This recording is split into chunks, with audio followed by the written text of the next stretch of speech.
I thought losing my wife was the worst betrayal of my life, until I found out who she cheated with. Not a stranger, not a coworker, not an old flame. My own brother. The man I grew up with. The man I protected. The man I trusted with my life.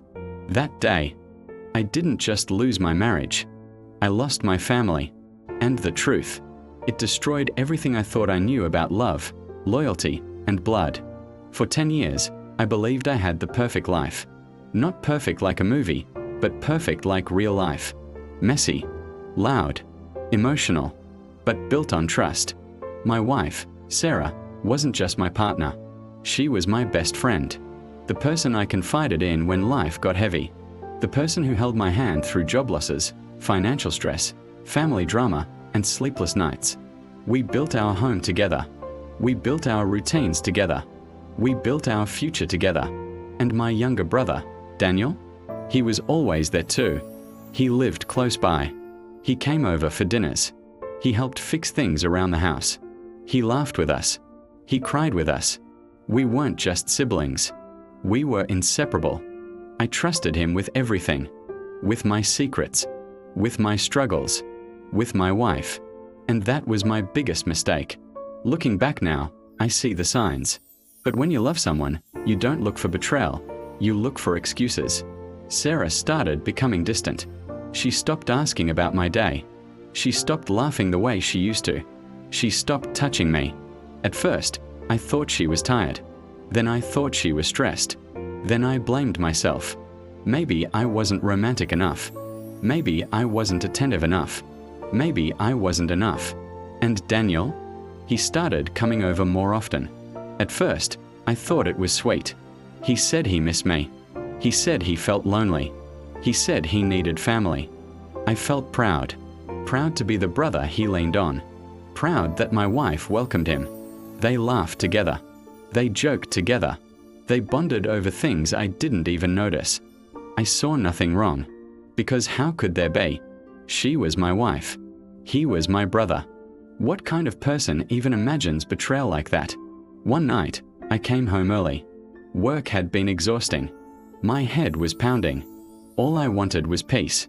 As I opened the door, I heard laughter. Not the kind of laughter you hear in a family living room. Not the kind you hear at dinner. It was quiet, intimate. I stepped inside. They were sitting close on the couch. Too close. She pulled away quickly. He stood up awkwardly. "Oh, hey," she said, forcing a smile. "You're home early." "Yeah," I said. "Just a rough day." Daniel laughed nervously. "I was just helping Sarah with the TV." The TV was off, but I ignored it. Because I trusted them. Because I loved them. Because I never imagined betrayal could wear such familiar faces. The truth didn't come to me in a dramatic confession. It came quietly, cruelly, on a random Tuesday night.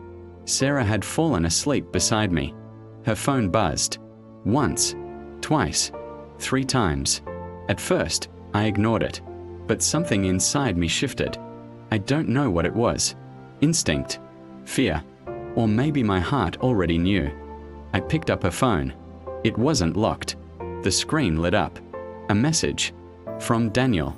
It said, "I can't stop thinking about last night. I wish he didn't come home." My hands started shaking. My heart stopped. My world collapsed in that moment. I opened the message thread. I wish I hadn't, but I needed the truth. There were hundreds of messages. Weeks, months, years. They talked about missing each other. They talked about loving each other. They talked about me, like I wasn't even human. "She doesn't understand me the way you do." He's emotionally absent. "We deserve happiness." "He'll never know." They planned secret meetings. They shared intimate photos. They talked about a future without me, a future built on my pain. I felt sick. My chest tightened. My vision blurred. I couldn't breathe.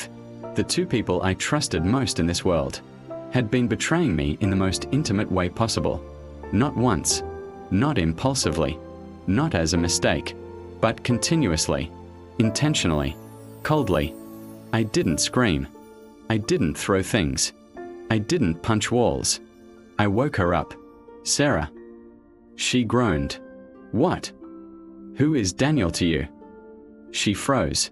Why are you asking that? Because I read your messages. Her face went pale. Her lips trembled.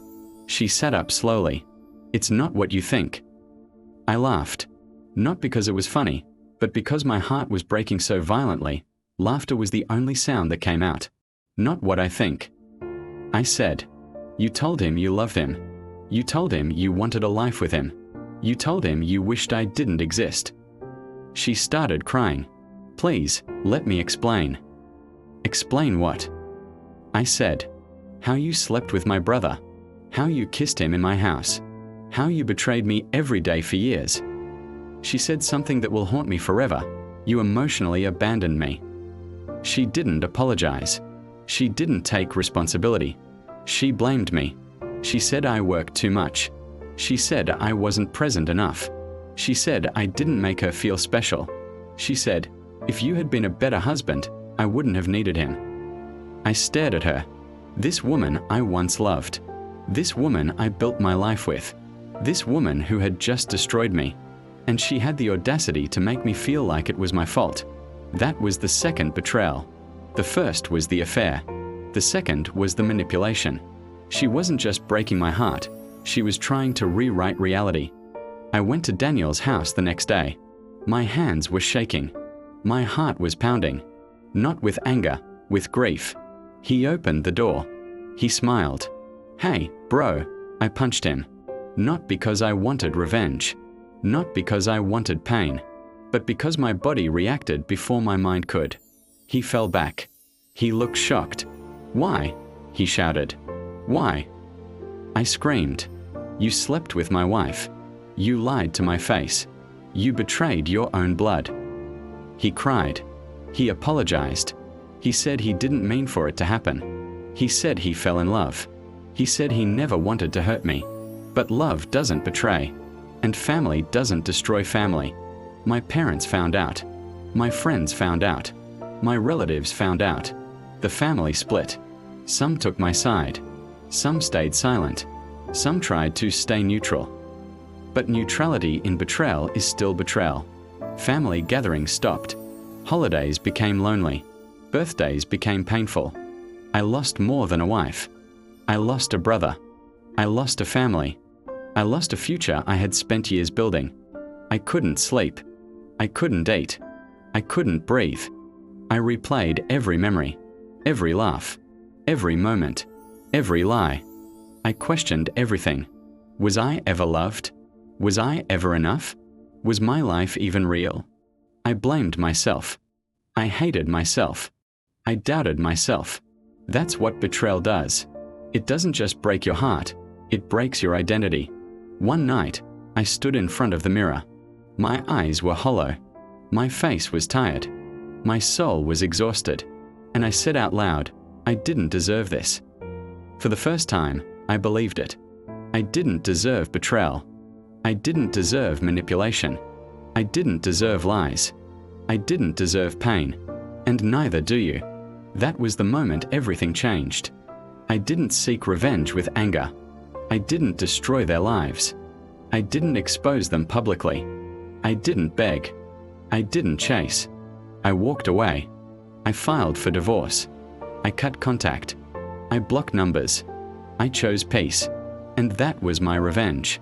Because nothing hurts a betrayer more than losing access to your life. Healing wasn't fast. It wasn't easy. It wasn't clean. There were days I cried. There were nights I broke down. There were moments I wanted answers. But instead, I chose growth. I went to therapy. I started journaling. I worked on myself. I rebuilt my confidence. I reclaimed my worth. Slowly, I started to breathe again. I learned something powerful. Betrayal doesn't define you. It reveals who others truly are. Their actions weren't about my worth. They were about their character. And I refused to carry their shame. I stopped asking, why wasn't I enough? And started asking, why did they choose to betray? That shift changed everything. Here's the truth. When someone cheats with your family member, it's not just infidelity. It's double betrayal. It's emotional destruction. It's identity theft. It's trauma. And yet, you can survive it. You can rise from it. You can rebuild from it. You can become stronger because of it. Not bitter, not broken, but wiser. I lost a wife. I lost a brother. But I found something more powerful: my self-respect, my peace, my freedom, my future.